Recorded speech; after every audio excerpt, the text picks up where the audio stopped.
विमान में पीएम, विपक्ष हुआ लड़ाकू।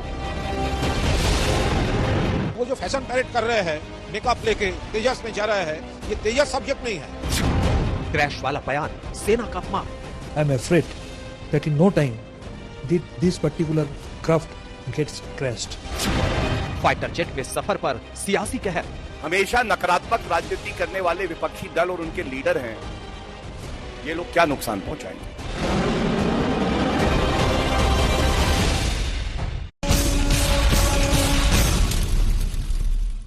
हम इसी पर बात करेंगे। पीएम मोदी देश के पहले पीएम बने जिन्होंने लड़ाकू विमान तेजस में उड़ान भरी। 25 नवंबर को उन्होंने बेंगलुरु में एचएएल के साइट से तेजस में उड़ान भरी।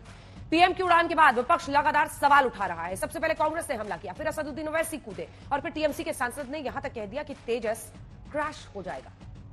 हम आपको दिखा रहे हैं किन किन दिग्गजों ने लड़ाकू विमानों में उड़ान अब तक भरी है। एक तरफ राष्ट्रपति हैं जो कि तीनों सेनाओं के प्रमुख हैं, दूसरी ओर पीएम मोदी और वो दूसरे नेता हैं जो कि मंत्री हैं या मंत्री रहे। निर्मला सीतारमण ने रक्षा मंत्री रहते उड़ान भरी, राजीव प्रताप रूडी और किरण रिजिजू ने भी उड़ान भरी, लेकिन पीएम मोदी को छोड़कर सारे के सारे लोगों ने सुखोई में उड़ान भरी है। राष्ट्रपति द्रौपदी मुर्मू, पूर्व के राष्ट्रपति प्रतिभा पाटिल, एपीजे अब्दुल कलाम ने भी सुखोई में उड़ान भरी है। अब हम आपको बताते हैं कि पीएम की उड़ान पर विपक्ष के किस नेता ने क्या क्या कहा और बीजेपी की ओर से उस पर जवाब क्या आया। जयराम रमेश पीएम की उड़ान को फोटो ऑप बता रहे थे तो बीजेपी ने कांग्रेस पर फौजियों के नाम पर जेब भरने का आरोप लगाया। टीएमसी के सांसद हैं शांतनु सेन, जिनका विवादित बयान दोहराने लायक नहीं है। तेजस क्रैश हो जाएगा, इस पर उन्होंने कह दिया बीजेपी कह रही है ये नफरत की पराकाष्ठा है पीएम के खिलाफ। हम आपको तेजस के बारे में कुछ जानकारी दे रहे हैं। अब तक तेजस 6000 से ज्यादा 6000 से ज्यादा उड़ान भर चुका है, लेकिन हादसे का शिकार नहीं हुआ है। तेजस का नाम पूर्व प्रधानमंत्री अटल बिहारी वाजपेयी ने दिया था। उन्होंने कहा था इसका अर्थ रोशनी है और इसीलिए तेज की बात हुई। आज पीएम मोदी के तेजस उड़ान पर हो रही सियासी टक्कर पर हम हल्ला बोल करेंगे। सुधांशु त्रिवेदी राष्ट्र प्रवक्ता मुद्दों से भटकाने के आरोप लगा रहा है तो बीजेपी देश के गर्व की दलील दे रही है। ये तेजस की बात नहीं है। वो लोग कभी धर्म के नाम पे, कभी यूथ के नाम पे, हाँ यूथ और ये उग्र जो है नेशनलिज्म, उसका पॉलिटिक्स कर रहा है। हम लोग ये कंडेम कर रहे हैं। वो तेजस है तो तेजस तो अलग चीज है। जो कुछ विपक्षी दल हैं, चाहे कांग्रेस हो टीएमसी हो, मुझे आपने बताया कि उन्होंने कहा कि ये विमान क्रैश हो जाता, तो मैं इतना ही कहूंगा, जिस प्रधानमंत्री को 140 करोड़ भारतीयों की दुआएं हो, आशीर्वाद हो, ये जो हमेशा नकारात्मक राजनीति करने वाले विपक्षी दल और उनके लीडर हैं, ये लोग क्या नुकसान पहुंचाएंगे। वो तारीख थी 25 नवंबर। प्रधानमंत्री मोदी ने बेंगलुरु में तेजस की उड़ान भरी। तेजस सिंगल इंजन वाला बहुउद्देशीय लड़ाकू विमान है जिसे देसी तकनीक से हिंदुस्तान एरोनॉटिक्स लिमिटेड ने विकसित किया है। उड़ान के बाद पीएम मोदी ने लिखा,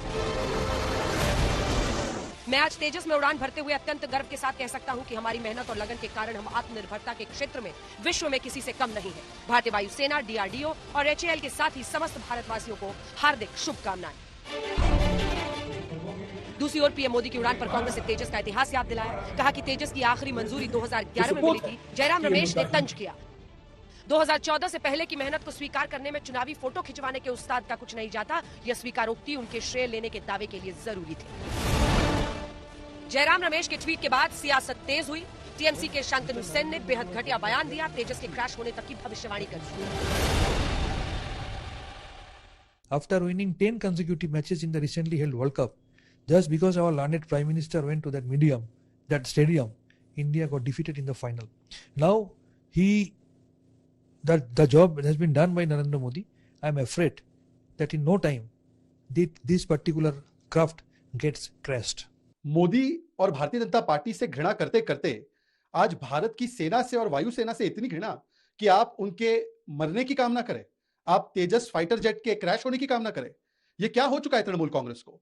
आज ममता बनर्जी, यदि आप में एक अंश भी बाकी है राष्ट्रभक्ति का और नैतिकता का, तो शांतनु सेन को तुरंत प्रभाव से पार्टी से और सांसदी से बर्खास्त करना चाहिए। सूत्र बताते हैं कि टीएमसी ने शांतनु सेन के बयान को असंवेदनशील माना है, उन्हें हिदायत दी गई है। बहरहाल पीएम मोदी की तेजस की उड़ान को लेकर बढ़ रहे सियासी विवाद से असदुद्दीन ओवैसी भी कूद पड़े मैदान में। ये भी नहीं देख पाते कि एक मां ने अपने एक बहादुर बेटे को मुल्क की खिदमत में खोया है, तो मोदी जी क्या करते, जेट है, जेट में बैठ गया, ट्राल मार के आएंगे। अजीब मामला है वजीर आजम का। अरे भाई, जेट देश का है और आप, हमारे जवान मारे जा रहे हैं राजौरी में, पिछले महीने भी मारे गए, मगर यहां पर बीजेपी के पूरे बड़े बड़े डिफेंस मिनिस्टर आकर अपनी देशभक्ति दिखा रहे हैं इलेक्शन में बीजेपी का कैंपेन करके। तेजस भारत के प्रधानमंत्री के नेतृत्व में जो हमारे इंजीनियर्स ने, जो हमारे साइंटिस्ट ने काम किया, उसके लिए देश उनको बधाई देते हैं और प्रधानमंत्री का भी धन्यवाद करते हैं, उनको बधाई देते हैं कि उन्होंने एक ऐसा भारत को स्वाभिमान बख्श दिया है, ऐसी ताकत दी है और एक ऐसा मान और सम्मान दुनिया में बढ़ाया है ये तेजस को लाकर। जनवरी 2001 में तेजस ने पहली बार उड़ान भरी। उस समय देश में अटल बिहारी वाजपेयी की सरकार थी। साल 2003 में वाजपेयी ने ही एलसीए को तेजस नाम दिया था। तब उन्होंने कहा था कि यह संस्कृत शब्द है जिसका मतलब चमक है। फरवरी 2019 में इसे एयरफोर्स में शामिल किया गया। तेजस हल्के वजन का लड़ाकू विमान है। प्रधानमंत्री के तेजस वाली उड़ान पर सब अब सियासी टिकट कटवा रहे हैं। आज तक ब्यूरो। आइए चर्चा की शुरुआत करते हैं। सुधांशु त्रिवेदी जी, राष्ट्रीय प्रवक्ता, सांसद, भारतीय जनता पार्टी के हमारे साथ जुड़ गए। सुप्रिया जी, प्रवक्ता, कांग्रेस पार्टी की, हमारे साथ जुड़ गई हैं। सुधांशु जी, टीएमसी की तरफ से कहा जा रहा है ये उग्र राष्ट्रवाद है, ये उग्र राष्ट्रवाद की उड़ान है, और कांग्रेस पार्टी कह रही है ये चुनावी फोटो ऑप है। जवाब दीजिए। देखिए, मैं सिर्फ ये बात बताना चाहता हूं, जो जयराम रमेश जी ने कहा उनकी बात का पहले जवाब देता हूं। तृणमूल कांग्रेस का तो बयान बहुत ही घटिया है। मेरे विचार से ऐसा बयान नहीं देना चाहिए, क्योंकि तेजस की सफलता के बाद भारतीय वायुसेना ने 10,000 करोड़ रुपए का ऑर्डर दिया एचएएल को। इसका मतलब कि आप ये कह रहे हैं, कहने का प्रयास कर रहे हैं कि साहब वो क्रैश कर जाएगा। मुझे लगता है राजनीतिक बयानों की निम्नता का एक और उदाहरण है। अब जयराम रमेश जी ने जो कहा, वहां से बात शुरू करता हूं। उन्होंने कहा कि इससे पहले की सरकारों ने बहुत अच्छा काम किया। मैं भी कहना चाहता हूं, हमारे साइंटिस्टों इंजीनियरों की क्षमता बहुत थी। कांग्रेस के रिजीम में हमने मिसाइल्स बनाए थे। राजीव गांधी जी के जमाने में अग्नि बन गया था 1989 में, और ऐसा नहीं, हमने सैटेलाइट्स भी बनाए थे। तो मैं प्रबुद्ध दर्शकों से पूछना चाहता हूं, जो देश मिसाइल और सैटेलाइट बना सकता था, वो प्लेन क्यों नहीं बना सकता था? वो असॉल्ट राइफल क्यों नहीं बना सकता था? बहुत साफ है कि हमारे साइंटिस्टों इंजीनियरों की क्षमता में कोई कमी नहीं थी। कमी या जानबूझकर तत्कालीन सरकारें इसे बनाना नहीं चाहती थी, ताकि राइफल खरीदी जाती रहे, फाइटर प्लेन्स खरीदे जाते रहे, और खरीदने में जो होता है वो भी होता रहे। डिफेंस प्रोडक्शन के अंदर हमारे सरकार मोदी जी के आने के बाद अभूतपूर्व परिवर्तन हुआ। और मैं यह भी याद दिलाना चाहता हूं, अगर जयराम रमेश जी ने कहा एलसीए का प्रोजेक्ट शुरू कब हुआ था? In early 90s, it was in 91 और 92। फिर वो मुकाम पे पहुंचा अटल जी के समय, वो कमीशन हुआ 2019 में आके। 3 दशक का दौर लगा। इसलिए मैं उनसे कहना चाहता हूं, मोदी जी ने सही राह दिखाई कि अब हमारा फाइटर प्लेन बनेगा, हमारी मिसाइल बनेगी, ब्रह्मोस एक्सपोर्ट होगी। फिलीपींस पहला देश बना है, और अब हमारा रीजनल सेंटर भी बाहर जाके खुला है। तेजस के लिए भी ऑर्डर बुक है, और ये मैं भी दर्शकों को बताना चाहता हूं, तेजस सिर्फ 2 सीटर है और सिंगल इंजन क्राफ्ट है। वहां प्रधानमंत्री का बैठना इतना कॉन्फिडेंस की बात है, रक्षा मंत्री भी उससे पहले उसमें उड़ान भर चुके हैं, ताकि यह दर्शाता है कि हमें अपनी क्वालिटी पे क्या भरोसा है। और इसलिए मैं कह रहा हूं, ये बनाने की क्षमता मोदी जी के बाद आई। क्षमता हमारे पास पहले भी थी, सरकारें बनाना नहीं चाहती थी। एक ही 2 पंक्तियां कह के जो हमारे विपक्षी लोग हैं उनके लिए कहना चाहता हूं, सही राह को छोड़कर जो मुड़े हैं, सही राह को छोड़कर जो मुड़े हैं, वही देखकर दूसरों को कुड़े हैं। बिना पंख तोले उड़े जो गगन में, न संबंध उनके गगन से जुड़े हैं। अगर बन सको तो पखेरु बनो तुम, प्रवरता तुम्हारे कदम चूम लेगी। न हो साथ कोई अकेले बढ़ो तुम, सफलता तुम्हारे कदम चूम लेगी। ये प्रधानमंत्री जी ने करके दिखाया, और वो चूंकि सही राह पे नहीं थे, इसलिए वो कुड़ते हुए दिखाई पड़ रहे हैं। सवाल कुछ और था सर, आपने जवाब उसका बिल्कुल अलग दे दिया, क्योंकि 25 नवंबर को राजस्थान में वोटिंग हो रही थी। चुनावी फोटो ऑप पर सवाल था, मैं लौटूंगी, लेकिन आपने अपनी तरफ से जो भी डिफेंस दिया है उस पर भी जवाब। चलिए चुनावी फोटो ऑप पे जवाब रुक जाइए, आ रही हूं अगले हिस्से में। सुधांशु जी, अगले हिस्से में। सुप्रिया जी, वो कह रहे हैं कि कुड़कर विपक्षी नेता जो है वो लड़ाकू हुए जा रहे हैं पीएम के लड़ाकू विमान पर सवारी को लेकर। मतलब अब इसमें क्या प्रॉब्लम है? आप लोगों के कार्यकाल के वक्त भी राष्ट्रपति प्रतिभा पाटिल जी, कई लोग हैं जो चढ़े हैं ऐसे विमान पर। जी हाँ, आप सबको मेरा नमस्कार, सुधांशु जी को भी। 2 बातें कहूंगी और उसके बाद आपके सारे सवालों का जो जवाब होगा देंगे। चुनावी ऑप, फोटो ऑप, इसको हम क्यों कह रहे हैं? बिल्कुल, देश के प्रधानमंत्री हैं, पायलट उड़ा रहा था, वो पायलट के पीछे बैठे हुए थे, उन्होंने सॉर्टी करी, कोई बात नहीं, वहां पर पैसेंजर या वेपन सिस्टम ऑफिसर बैठता है, 2 सीट होती है तेजस में, एक पायलट बैठता है, पायलट के पीछे मोदी जी बैठे थे, उन्होंने सॉर्टी करी, अच्छी बात है, इसमें कोई दिक्कत नहीं है। दिक्कत कहां पर है अंजना जी, वो समझने की कोशिश करिए। दिक्कत है कि राजस्थान में वोट पड़ रहा है। दिक्कत है कि उस दिन 5 जाबाजों के शहादत के बाद उनके शव घर पहुंच रहे हैं। दिक्कत है कि जिस बेंगलोर में मोदी जी हाथ उड़ा उड़ा के अभिवादन कर रहे हैं, वहां पर कैप्टन प्रांजल, 29 वर्षीय कैप्टन प्रांजल का शव पहुंच रहा है, उनके माता पिता और पत्नी बिलख बिलख के रो रहे हैं। इसको हम आगे नहीं कर सकते थे। दिक्कत इस बात में है कि प्रधानमंत्री से क्यों लेकर भाजपा के यूपी के नेता पहुंच जाते हैं 50 लाख का चेक लेकर। कैप्टन शुभम, 27 वर्षीय कैप्टन शुभम जिनकी शहादत हुई, उनके मां के साथ चेक वहां पे खड़े हो जाते हैं खिंचाने के लिए। मां कहती है प्रदर्शनी मत करो। ये गिद्ध होने से दिक्कत है। दिक्कत इस बात से है कि जिस सचिन की शहादत हुई उसकी 8 दिसंबर को शादी थी, तो दिक्कत इस बात से है कि वक्त और समय होता है हर चीज का। यह चुनावी फोटो ऑप इसमें हो रहा है। प्रधानमंत्री असम का गमछा पहन के जाते हैं और फिर चाटुकार लोग बताते हैं कि देखिए असम का गमछा पहन के गए थे, असम में मतदान हो रहा है वैक्सीन लगवाने। तो मेरा अपना मानना नहीं है, समय से दिक्कत है। समय गलत था। 5 जाबाजों की इस देश में शहादत हुई। और यहां पर मैं एक चीज बड़े पुरजोर तरीके से बोलना चाहती हूं।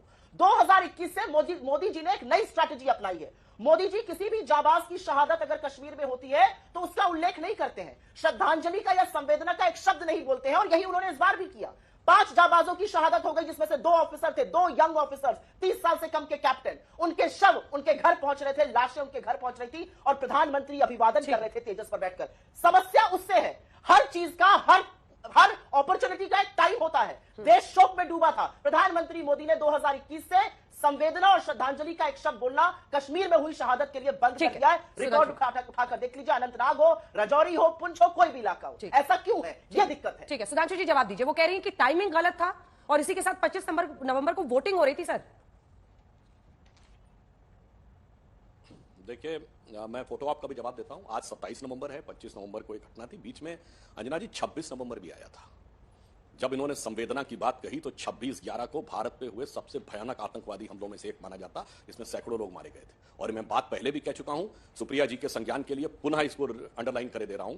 बैरक ओबामा ने अपनी किताब द प्रॉमिस्ड लैंड में 2010 में डॉक्टर मनमोहन सिंह की वार्ता के आधार पर लिखा कि 26/11 के बाद भारत की फौज एक बड़ी कार्रवाई के लिए तैयार थी। अगर आपको याद हो तो आईबी चीफ ने इस्तीफा देने की पेशकश कर दी थी। उसके बावजूद तत्कालीन कांग्रेस सरकार ने इसलिए कार्रवाई नहीं की क्योंकि उसे लगा कि इससे उपजे हुए वातावरण से भारतीय जनता पार्टी को राजनीतिक फायदा न हो जाए। देश के लिए शहीद होने वाले सैनिकों की कीमत के ऊपर सियासत के तराजू पे तौल के करने वाले लोग, और ये मैं नहीं कह रहा हूं, ये बैरक ओबामा ने अपनी किताब में कहा है, कांग्रेस पार्टी को जाकर उन पर मुकदमा करना चाहिए। पर यह भी ध्यान रखना चाहिए वो बहुत सारी चीजों के रिकॉर्ड्स और डाटा रखते हैं। तो पूरे देश के सामने दूध का दूध पानी का पानी है कि कौन किस ढंग से जाकर, और वही 2008 में यह भी ध्यान रखिए संसद पे हमला हुआ था। 2 सबसे बड़े भयानक। माननीय सांसद जी, मैं 25 नवंबर को राजस्थान में वोटिंग हो रही थी और ये किया जा रहा था, इसको कांग्रेस कह रही है चुनावी फोटो। उस पर तो जवाब दीजिए। आपने 26 की पूरी ऐसे लिखी। मैं उस पर भी आ रहा हूं। अंजना जी, बहुत मुझे आपत्ति है आपके इस शब्द पे कि ऐसे लिख दिया। जिस देश में सैकड़ों लोग मारे गए 26/11 के हमले में, हमारे दर्जनों सिपाही मारे गए, तुकाराम मामले सीधे मार दिया गया।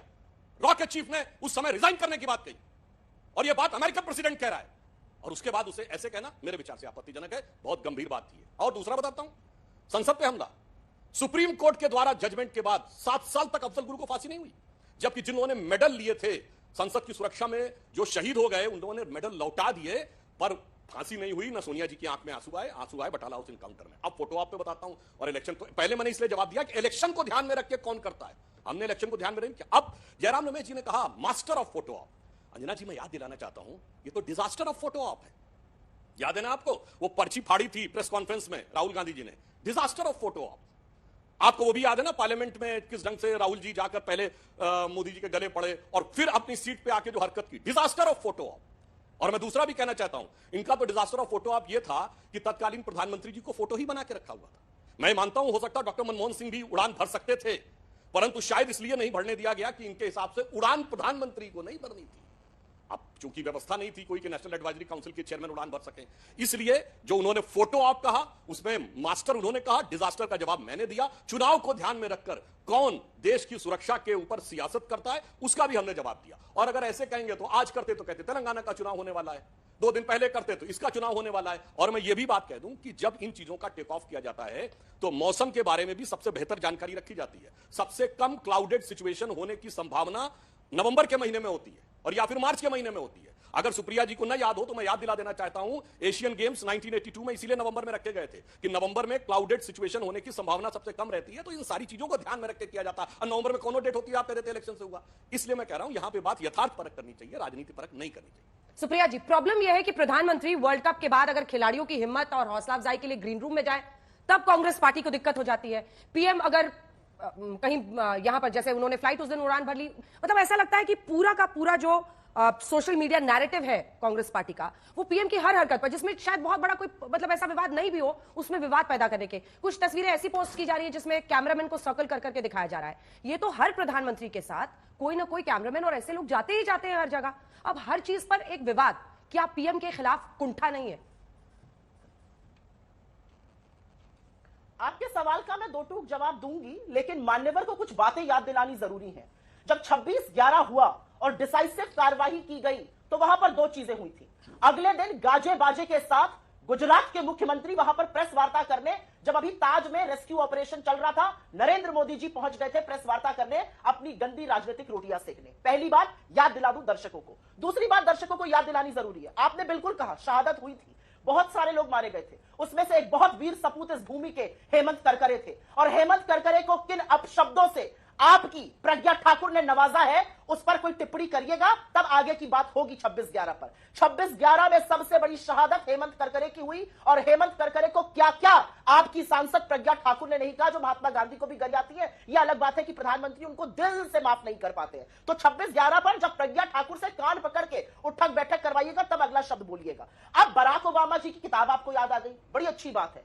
बराक ओबामा जी की किताब तो छोड़िए, जब अभी प्रधानमंत्री मोदी यूएस गए हुए थे तो बराक ओबामा जी ने एक स्टेटमेंट दिया था that India risks being pulled apart if the ruling BJP government keeps pushing the minority sentiment apart, pulling apart if the minority community is not respected. उन्होंने ये शब्द कहा, और भारतीय जनता पार्टी, चरण चुंबकों की फौज, पूरी भक्त मंडली, ओबामा ने कितना बड़ा देशद्रोह का काम किया है भारत के खिलाफ, कितनी बड़ी इंटरनेशनल साजिश करी है, वो प्रूव करने पर तुल गए थे। तो मैं पूछना चाहती हूं कि आप ओबामा को कब सही मानते हैं, जब वो अपनी किताब में कुछ लिखते हैं, या जब वो मोदी जी को खुले आम कैमरे पर बैठकर नसीहत देते हैं? क्योंकि तब मेरा और आपका शो भी हुआ था और आपने उनके लिए काफी आपत्तिजनक भाषा तब भी यूज करी थी।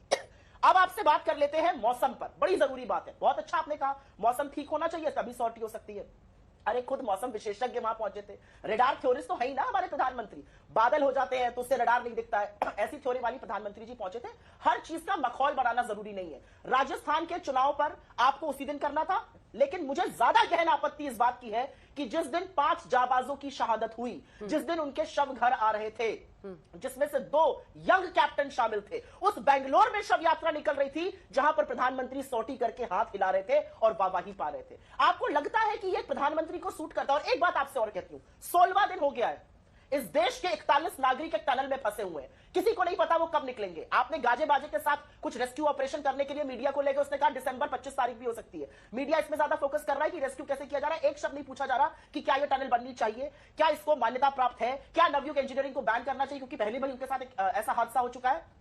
तमाम ऐसी बातें। 41 लोग फंसे हुए हैं, उसकी तो 3 दिन पहले ली गई जब रेस्क्यू ऑपरेशन शुरू हुआ, नहीं तो उसके बारे में कौन चर्चा कर रहा है। प्रधानमंत्री अभी वहां पहुंच जाए, 24 घंटे चरणबंदर होगा टीवी चैनल्स पर। तो दिक्कत की बात यह है कि ओबामा अगर आपके खिलाफ बोले तो ओबामा गलत है। ओबामा की किताब को हम सेलेक्टिवली कोट करेंगे। 26/11 में हेमंत करकरे के खिलाफ हमारी सांसद बोलेगी, हम उस पर कुछ नहीं कहेंगे, सुई पटक सन्नाटा। लेकिन हम 26/11 मेरे सवाल का आपने जवाब नहीं दिया सुप्रिया जी, कुछ नहीं कहेंगे। सुप्रिया जी मेरे सवाल का जवाब नहीं दिया। मैं क्या विपक्ष की कुंठा है कि उनके हर कदम पर एक विवाद खड़ा किया जाता है? किस बात की कुंठा करेंगे हम? प्रधानमंत्री तो हर मोर्चे पर फेल हो रहे हैं। प्रधानमंत्री चाहे अर्थव्यवस्था हो, प्रधानमंत्री चाहे सैनिकों की सुरक्षा हो, लगातार शहादत हो रही है कश्मीर में। प्रधानमंत्री तो कहते थे सब कुछ ठीक हो जाएगा, लगातार हमारे जवान मारे जा रहे हैं। अभी एक कर्नल और मेजर को मारा गया, अब हमारे 2 कैप्टन मार दिए गए, 3 सिपाही मारे गए, जिसमें से एक की शादी थी 15 दिन बाद। तो किस मामले में, किस चीज से कुंठा होगी? जो प्रधानमंत्री कहीं सफल ही नहीं हो रहा, उससे हमें कुंठा करके मिलेगा क्या? आप प्रधानमंत्री जी 8 कैमरा, मैंने पूरा प्रोडक्शन किया है ना टीवी में, 8 कैमरा लेकर गए प्रधानमंत्री जी। अरे आप 80 लेकर जाइए, इस देश का तो कुछ भला करिए, कुछ मुद्दों की बातें तो करिए। और आज का डिबेट अगर हम ये कहते हैं कि प्रधानमंत्री मोदी ने मध्य प्रदेश, राजस्थान, छत्तीसगढ़, तेलंगाना और मिजोरम में तो खैर उनको जाने को मना कर दिया गया था, एक मुद्दे की बात करी। मैं एक बात कह के अपनी बात खत्म करती हूं। प्रधानमंत्री मोदी ने मध्य प्रदेश और छत्तीसगढ़ में कहा मैं 450 में सिलेंडर दूंगा, तेलंगाना के मैनिफेस्टो में 500 में सिलेंडर है। अच्छी बात है, आपने राजस्थान में सीखा हमसे। आप बाकी देश में क्यों नहीं देते हैं? आपकी 10 जगह सरकार है, आप क्यों नहीं देते हैं 500 में सिलेंडर? आप मुद्दों से बात क्यों नहीं करते हैं? एक मुद्दे पर उनको घेरा नहीं जाएगा, एक मुद्दे पर वो जवाब नहीं देंगे। अब 48 घंटे बाद हम सॉर्टी पर डिस्कशन करें, हम 10 घंटे डिस्कशन करेंगे। प्रधानमंत्री मोदी से पूछिए 500 का सिलेंडर पूरे देश के लिए क्यों नहीं? और वो कह रहे हैं सुधांशु जी कि आपने कांग्रेस की नकल की है, 450 में कह रहे हैं, जो वो 500 में सिलेंडर दे रहे हैं। ठीक है, उनका वादा है 500 का, आप कह रहे हैं 450। अब अंजना जी इनकी बात का, इनके इस लंबे दीर्घ वक्तव्य का मैं क्रमवार जवाब देता हूं। पहली बात, इन्होंने कहा कि 26/11 में शहीद हेमंत करकरे का अपमान हुआ। शहीद हेमंत करकरे का सबसे बड़ा अपमान कांग्रेस के नेता दिग्विजय सिंह जी ने किया, जिन्होंने कहा कि उन्होंने मुझे बताया था कि ऐसा ऐसा होने जा रहा है। सोचिए कि आज वो जवाब देने के लिए हमारे बीच में नहीं, जीवित होते तो उनका कोर्ट मार्शल हो जाता। कि इंटेलिजेंस की सेंसिटिव इंफॉर्मेशन गवर्नमेंट के बाहर के किसी व्यक्ति के साथ कैसे शेयर की गई, इतना बड़ा आरोप लगा दिया आपने उनके ऊपर। मुझे लगता है इससे बड़ा अपमान किसी शहीद का हो नहीं सकता कि मृत्यु के बाद उसकी विश्वसनीयता को आप प्रश्न चिन्ह के घेरे में रख दें। दूसरा मैं जवाब देना चाहता हूं, जो इन्होंने कहा कि वो किताब पे, मैडम मैं ये नहीं कह रहा हूं, बयान अपनी जगह होता है। किताब में मनमोहन सिंह को कोट कर रहे हैं, मनमोहन सिंह इन पर्सन आ गए उस किताब में as prime minister of India. अरे जवाब देना चाहिए उनको कि मैंने ऐसा नहीं बोला था। इसलिए दोनों में जमीन आसमान का अंतर है। वक्तव्य दिया, वक्तव्य अमेरिका ने दर्जनों दिया। अगर वक्तव्य दिया तो बिडेन जो प्रेजेंट राष्ट्रपति हैं उन्होंने तो स्टेट डिनर दिया, दूसरी बार जाके अमेरिकी संसद को कोट किया। तो चलिए, उससे आपको आपत्ति है तो पर यहां तो मैंने मनमोहन सिंह का कोट बोला, मनमोहन सिंह के कोट पे जवाब देना चाहिए, नहीं दे पाते। अब दूसरी बात मैं बताना चाहता हूं, जो इन्होंने कहा कि सुरंग की बात, तो टनल के अंदर अगर किसी प्रकार का स्ट्रक्चरल फेलियर हुआ है तो उसके लिए बाकायदा सिविल इंजीनियरिंग की एक ब्रांच होती है जिसको strength of material and theory of structures कहते हैं। उसके जो एक्सपर्ट्स हैं, यानी स्ट्रेंथ ऑफ मटेरियल और के एक्सपर्ट, सॉइल के स्ट्रेंथ के एक्सपर्ट और स्ट्रक्चर के एक्सपर्ट, जिन्होंने किया हो वो उसके ऊपर टिप्पणी कर सकते हैं। हम ऐसे नहीं बनते कि जब राफेल की बात थी तो अचानक एरोनॉटिकल एक्सपर्ट हो जाते हैं और वहां से लेके जब राम मंदिर के उद्घाटन की बात आती है तो मुहूर्त के एक्सपर्ट हो जाते हैं। हम इन सारी चीजों के एक्सपर्ट कांग्रेस की तरह नहीं बनते, हम उन एक्सपर्ट्स के ऊपर वो बात छोड़ने का प्रयास करते हैं। अब आइए, उसके बाद इनको चुनाव से नजर आता है। हम तो सिर्फ सीधे सीधे ये कहना चाहते हैं कि देश का कोई भी विषय हो, कभी भी हो, चुनाव तो हर 6 महीने में होता है।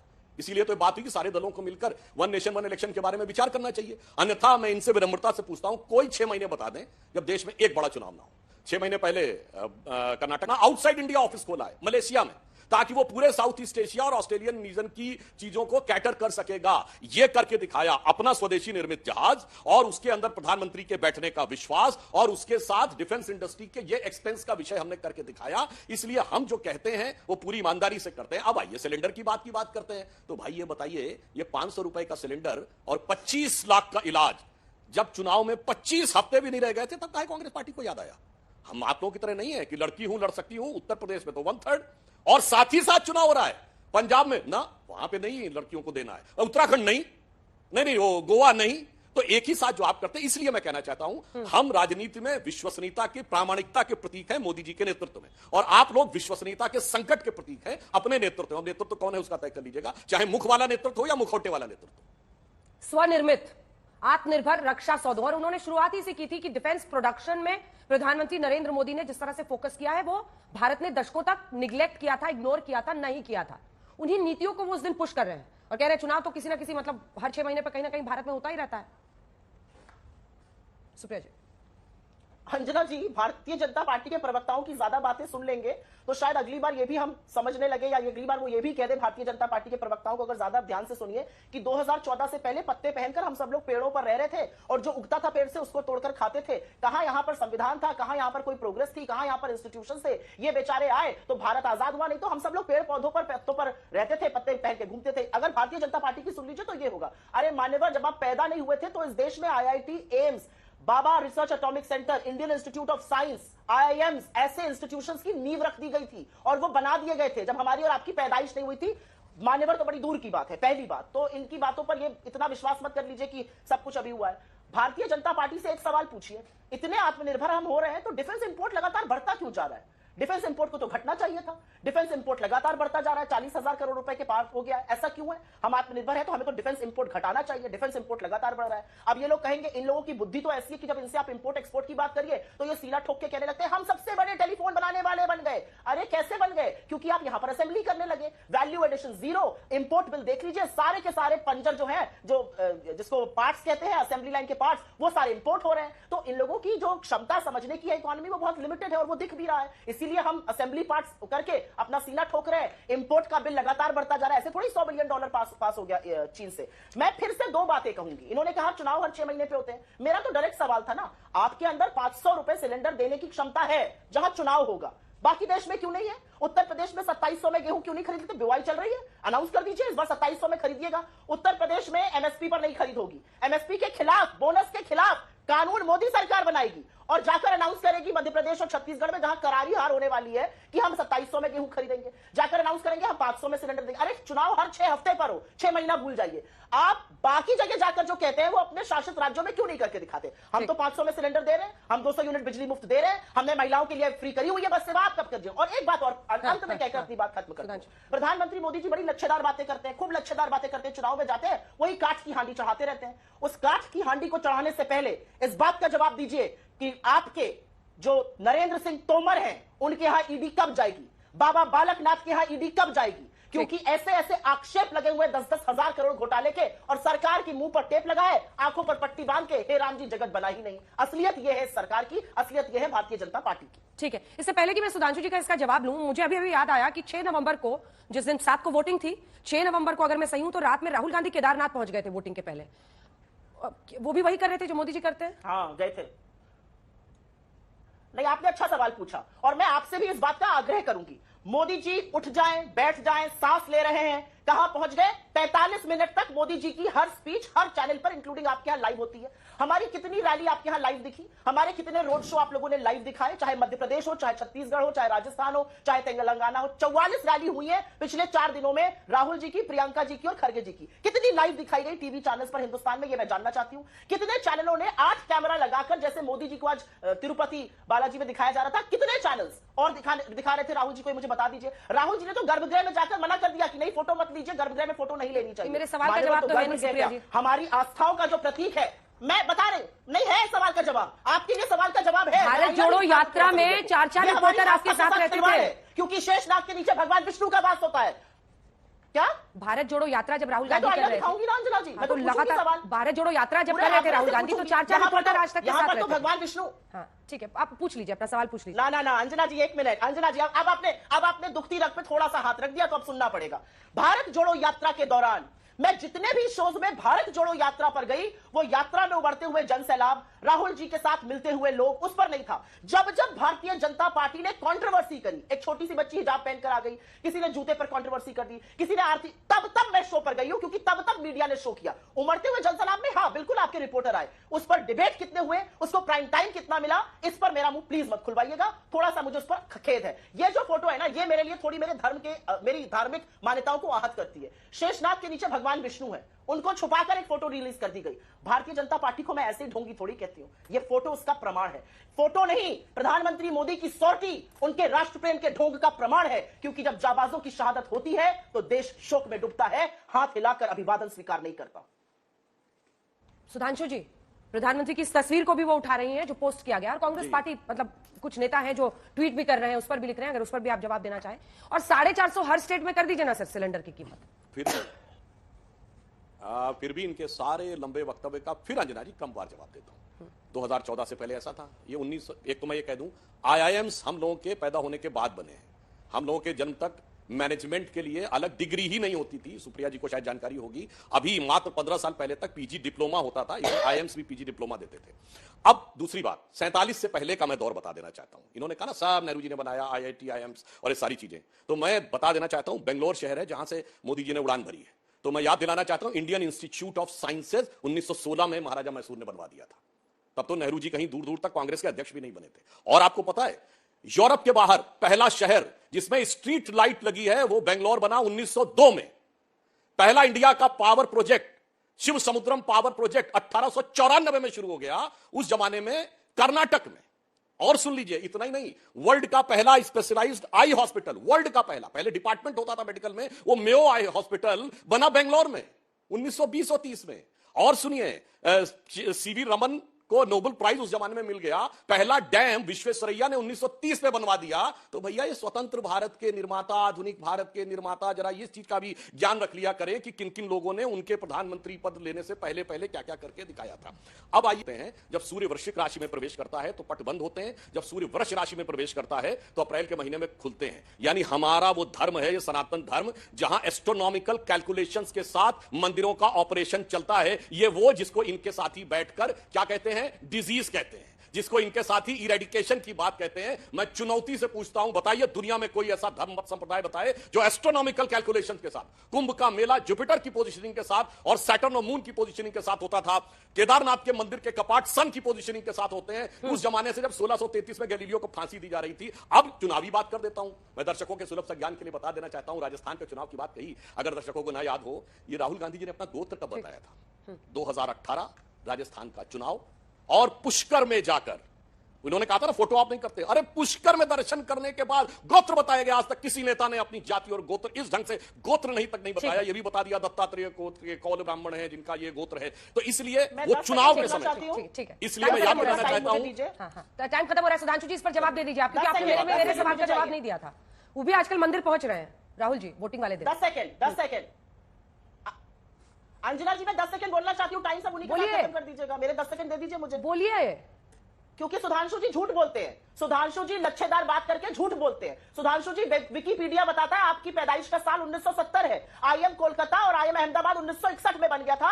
मान्यवर झूठ मत बोला करिए, आपकी पूरी पार्टी बड़की झूठा पार्टी है, लेकिन यहां पर आकर थोड़े तथ्यों के साथ बात किया करिए। घुमावदार जलेबी बनाने से आपके झूठ नहीं छिप जाएंगे। असलियत यह है कि प्रधानमंत्री राहुल गांधी का फोटो ऑप सोटी करते रहे और नीचे शव यात्रा निकलते रहे। बिल्कुल जाना चाहिए राहुल गांधी जी को। मैं लेकिन आपसे आग्रह करती हूँ कि जितना टाइम आप मोदी जी को देती है उसका 1/10 राहुल जी को दे दीजिएगा, फिर फोटो ऑप की हम चर्चा जरूर करेंगे। राहुल गांधी और कांग्रेस पार्टी भी ये चुनौती ले ले कि वो जो 1/10 से भी जी 1/10 सीटें आती हैं उससे भी कई गुना सीटें बढ़ जाएं। आप देखिएगा कवरेज कैसे बढ़ेगा और दोनों को ही हम लोग दिखाते हैं। सुप्रिया जी आप ईमानदारी से कम मानिए कि हम लोग जो कवरेज करते हैं सबको देते हैं, और उस दिन भी जब केदारनाथ गए थे उनकी तस्वीरें हम ही ने दिखाई थी आज तक पर, और 26/11 की भी लाइव कवरेज हमने ही की थी। सुधांशु जी एक लाइन में जवाब, एक लाइन में आपका उन्होंने बता दिया एज, और कह रहे हैं IIM पहले बना था, कांग्रेस को आपका झूठ पकड़ लिया है। तो सिर्फ एक लाइन जल्दी अरे साहब सुनिए तो।